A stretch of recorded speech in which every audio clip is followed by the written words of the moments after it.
Hello, my name is John. Okay na ba kayo?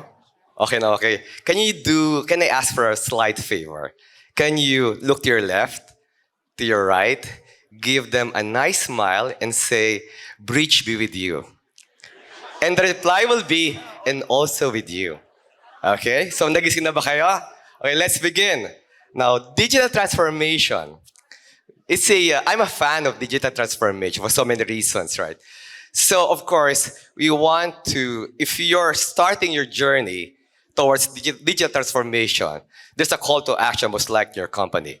But if you're already in the process, there's a call to further accelerate the process. Because most likely, you want to be a game changer. Like Amazon, and you're the retail industry, you want to be a game changer. For the transport industry, you have Grab, Uber. When was the last time you took a cab? Not Grab, but a regular cab. Ikaw, Boss Rene? Seriously? But anyway, I've never, after using Grab, never again. I never experienced you hail a cab, the driver will tell you, "The bariches, kakain pa ako." No more. Tapos na yun. So go Grab. So I love Grab. Now, here's the why for digital transformation. And you know this very well. For competitive advantage, personalized customer experience, improved and efficient processes and cost savings, and business continuity. And we experienced that during the pandemic. Now, the problem with digital transformation, it is a hungry animal. It is ravenous. It wants data. It wants tons of data. Why? Because the reason is that you want insights from the data. You want to know your customers better through the collection of data. And with the cost of data storage, which is very low, right? You can afford to store tons and tons of data. And most likely, like my wife, Facebook knows me better than my wife because so much data it collects about me.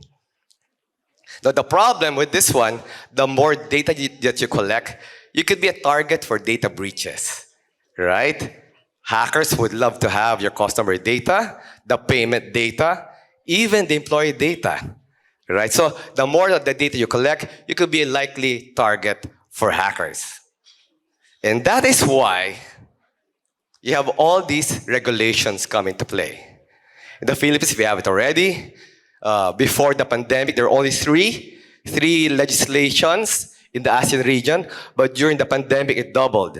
And now we've heard that India is about to pass its own data protection law within the week. And why? Because, especially in the Philippines, privacy is treated as a human right. And privacy is beautifully described in one of the advisory opinions by the National Privacy Commission. The right to control the collection of access and use of personal information about him or her that under your control. Because most of you here are controllers, right? And that's a perspective of the National Privacy Commission. Privacy is a human right. It's at par with the right against self-incrimination. It's at par against the right against warrantless arrests, searches, and seizures. So that's a perspective. And because of that, the law requires controllers to have TOPS measures in place. The technical, organizational, and physical security measures. What I've heard a while ago mostly would fall under technical security measures, multi-factor authentication, IDS, antivirus, firewall, and so on and so forth. Organizational, then you would be dealing with employee trainings and all that. And of course, guards and CCTV to prevent physical access. Let's say, for example, into your premises.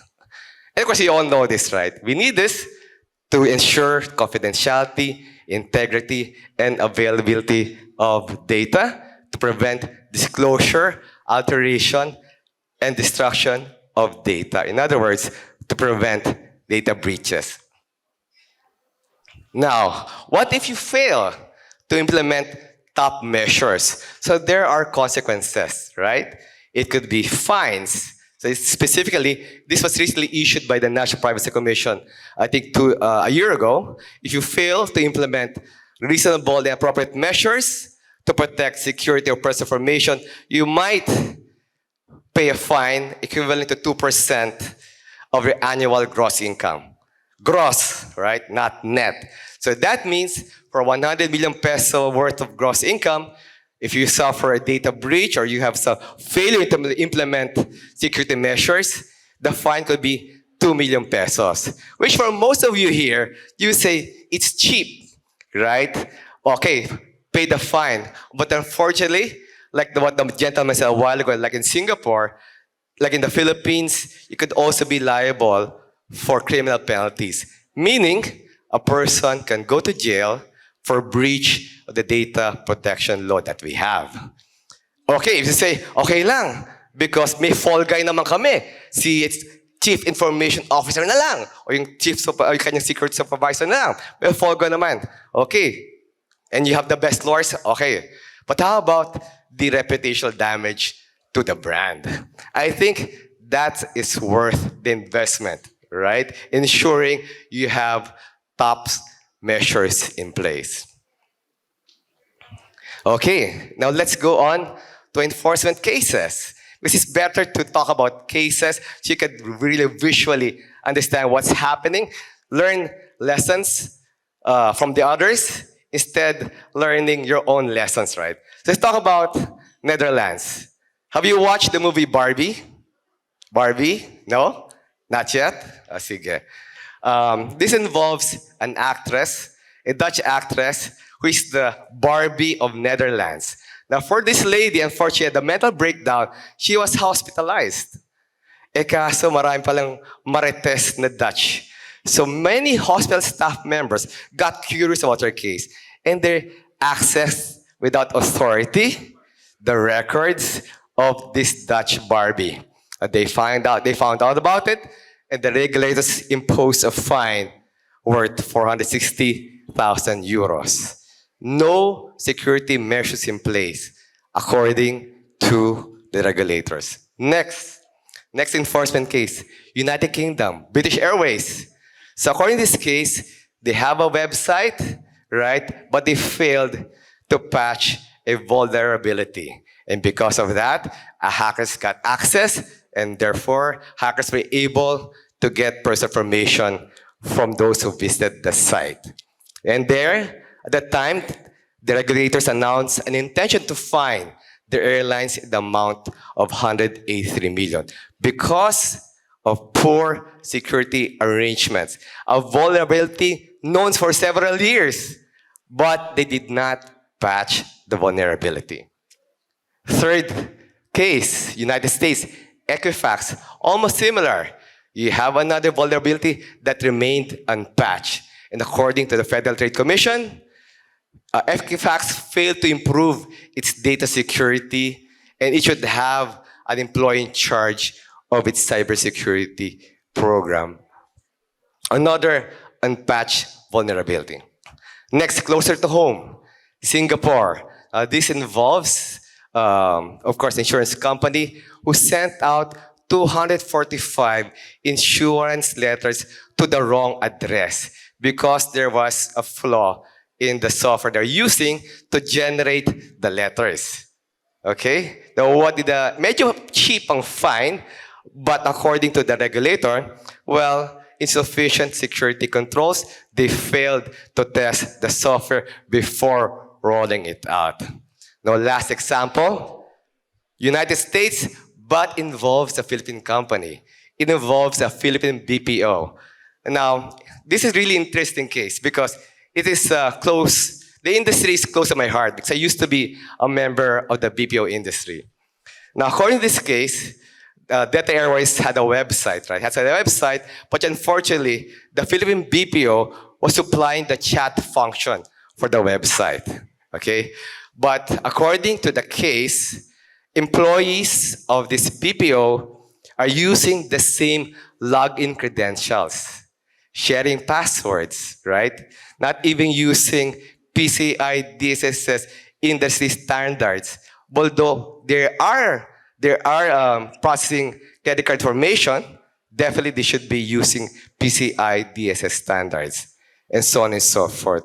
Now, Delta sued the Philippine BPO in the United States to recover all costs that Delta had to pay to its consumers for all damages. So they're going to pass on the penalties, fines, and all that to the Philippine BPO.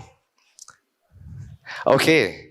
Oh, definitely right. The reason why my presentation is called a privacy storm, because you really have to understand the regulatory landscape, the consequences if you fail to impose or to have security measures, right? So you have the threat landscape, and you have to contend with the regulatory landscape. That could, if you like, in a boat, you can be tossed among the waves unless you know what to do.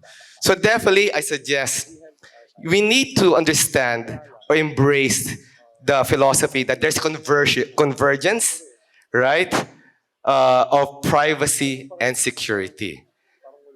We have a privacy law that requires security measures because there can be no privacy without security. And then we need to understand, we need to apply the law, implement TOPS measures. Here are just some examples. But right now, if you look at the law, this is an often overlooked provision, right? We should also be taking care of our third-party vendors. Should not just be focused on our own security that we have in our workplace, in our establishment, but we also need to ensure that our vendors or the data with whom we share our customers' information should likewise have the same measures in place. So I probably is the most important one. I would recommend you must adopt a privacy culture and security culture, right? From top down, bottom up, and sideways. Because yes, I know security is nobody's problem because it is everybody's problem. Am I right? It's a shared responsibility. And now I wish to end my presentation. Key takeaways. Well, the data protection authorities will always be there. We cannot escape them. They'll always be around, and they're increasingly active in enforcing security measures. Now, I studied the recent decisions of the National Privacy Commission, and most of them deal with data breaches or security incidents. There are so many of them, and those are even security breaches have been reported. Right? Next, definitely, there's a cost to digital transformation. We all know that. But definitely, there's also a cost for security or implementing secret solutions or private solutions. But I think that's nothing compared to the consequences of a breach. So I have a client, right? I have a client. They suffered a data breach. They suffered data breach. So we're helping them, right? Helping them in the case of the National Privacy Commission. The main concern is that, attorney, we don't want the NPC issue a stop processing order against our company. You know what a stop processing order is? It's an order that will prohibit you from processing personal data. If that happens, your business would grind to a halt. Okay. And lastly, again, I'm a fan of digital transformation. I think we should embrace it. But of course, we should ensure that privacy, security, or data protection should also be part of your journey towards digital transformation. And on that note, thank you so much for having me on the stage.